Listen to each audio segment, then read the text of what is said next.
First off, Coach Babers will return for the 2022 season.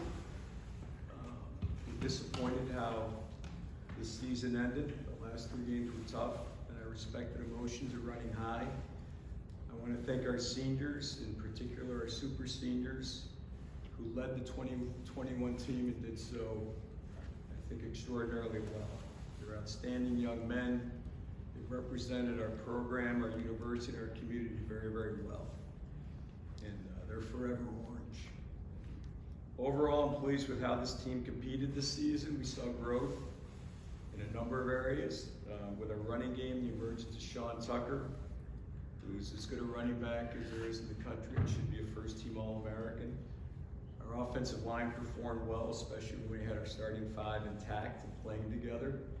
The defense improved dramatically this year, and we did that despite losing 3 starters in the secondary to the NFL. But we also need to continue to improve on that side of the ball as well. We have the potential to have 18 of 22 starters return next year. That would provide us a terrific nucleus to build upon. I've met with Coach Babers multiple times over the past several weeks. Given those factors, I believe the best decision is for him to continue to lead this program. Our young men respect Coach Babers, and they play hard for him. We all know what the expectations are for 2022. The schedule will be challenging, as it is every year in the ACC. That said, we need to know we need to win more games. We all want to win more games. We all want to have to play that 13th game. Our work on the 2022 season began yesterday. We'll address our deficiencies aggressively. Our assistants are out on the road recruiting now. And Coach is finishing up meeting with individuals of the team, and they'll hit the road recruiting later this week. We have a big recruiting weekend on campus this weekend.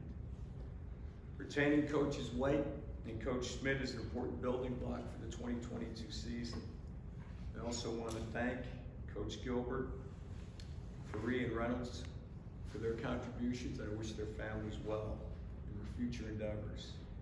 I want to thank our fans and our community and our students for their support. I hear and I feel your frustration. We all have the same goals: win more games, but do it the right way. I'll do everything I can to support Coach Babers and his staff. We'll need support from our alumni. We'll need support from our donors, our fans, and our students to achieve the success that we all covet. So with that, I'm happy to take questions that you may have. Raise your hand, we'll move the mic, we'll start back here in the front, and we'll get it down. John, I wanted to go back to what you said about expectations. Can you lay out what your specific expectation for this football team is in 2022? Yeah, Brent, I'm never going to put just a pure number out there in terms of the number of wins, but listen, we want to be playing that 13th game. And that's your goal every year. You want to play that 13th game. And if you play the first 12 really well, the 13th game could be an ACC championship game, and then you could play beyond that. And we want to be competitive in our division. The year we went 10-3, we finished second in our division.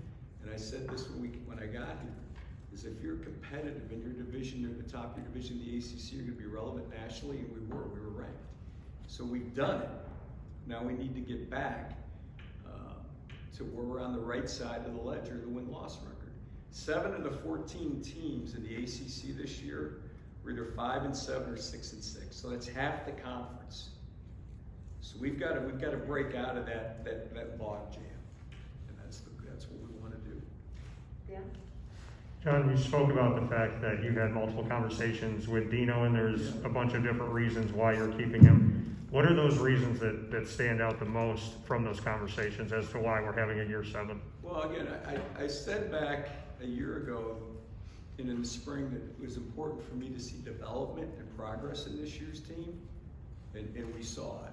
And again, we saw it on the defensive side of the ball, and you saw, still relatively young defense. Now we do have to replace our 3 starter defensive linemen, but we've got a young defense, and we made great strides there. We also saw what we did with the run game. So there's building blocks there. We need to address our deficiencies. We need to throw the ball better, more effectively. If we can do that, you complement what Sean Tucker, what he's become, the growth of our offensive line, the fact that Garrett's a dual threat quarterback, we can have a very dynamic offense. And we need to, obviously, we need to address special teams. Special teams were an issue this year. And we're gonna, as I said, we're gonna deal with those issues and confront our deficiencies head on. Chris?